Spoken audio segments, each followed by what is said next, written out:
today's episode of Python Papi, we're back inside our smart contracts project. Let's have a look at what we're going to be going over today. Today we're back inside our Web3Py favorites module. We're going to dive into what we're going over.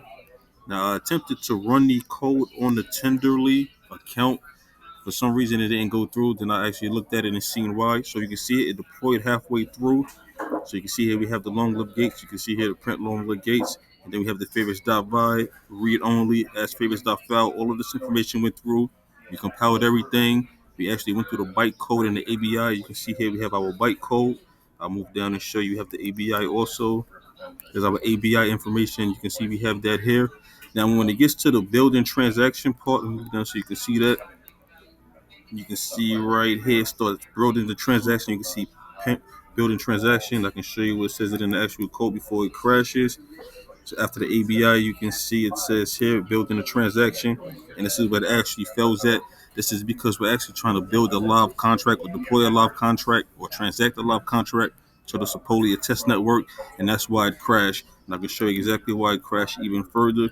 As you can see here, it says insufficient funds for gas. So we don't have any gas inside of our test network. That's why I didn't build the transaction or start deploying the transaction, because there's no actual gas over there to actually deploy this transaction. Because after we stopped using this test network here, we use a live network, and we built our code around deploying a live contract. As you can see, this is all live code here.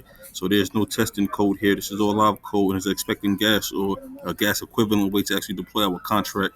So that's why it failed. But anyway, I just wanted to show you that's exactly what it looked like with the Sepolia. This is the address we would have used here, the test network. So I'm going to erase this now and move forward. We're going to be using a live HTTP provider right here. As you can see, we'll be using this moving forward.